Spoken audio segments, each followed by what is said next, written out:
So a bunch of kids actually turned my breaker off last night at 1 in the morning. Stay off my porch, you little brats. Now you wouldn't buy a condom that was manufactured with extra holes for extra leakage now, would you?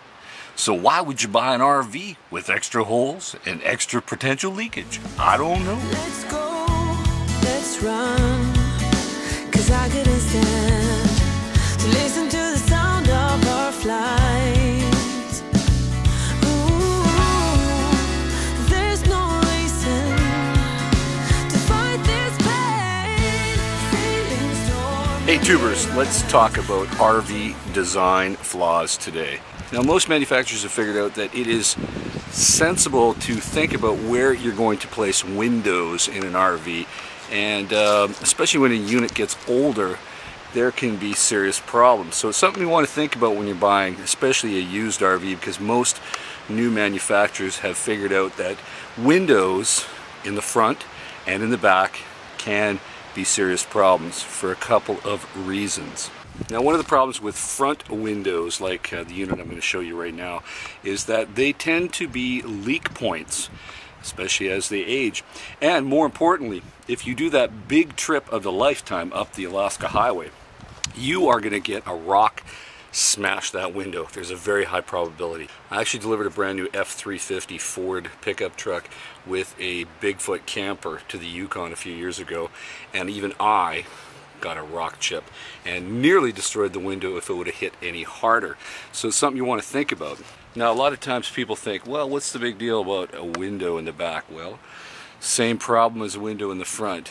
If you've ever seen or witnessed rocks ricocheting off of other big trucks and into the back of a vehicle, that can definitely happen.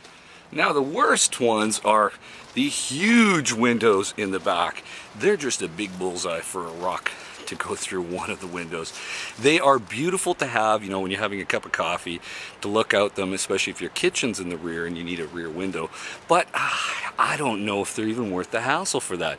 You know, a nice side window that you can look out of, that's really all you need, I think. So to reiterate, what you gotta do when you're looking for another RV, especially a used one, is you want to think about the holes. It's all about the holes.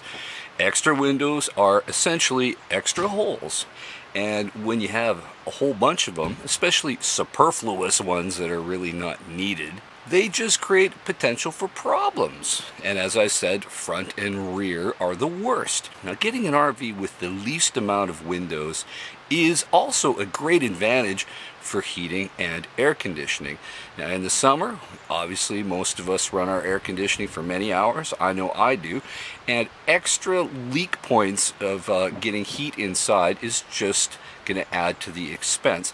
Conversely, in winter, you're just going to leak and radiate more heat outside of those windows too. Now, the good news is most manufacturers today have figured this out, and they minimalize the extra windows, and it actually does reduce manufacturing costs, which is good for the end retailer to buy that unit, because why pay for extra things that aren't critically needed? Now, what is your opinion about windows in RVs? Do you like extra windows? Do you like having them in the front? Do you like having them in the back?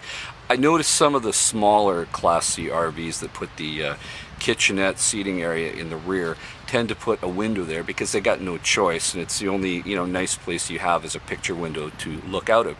But I do like the fact that some even trailer manufacturers put the shield covers on the windows, which is an excellent idea and something that should have been done from the beginning of the entire RV industry. Just extra protection, you know, just like those condoms I talked about. So put your comments down below. In the meantime, folks, stay safe, keep your wheels on the ground. I'll talk to you soon. Oh yeah, I almost forgot. Cue the damn cat video. Hard feeling. I take what's mine, then I leave behind.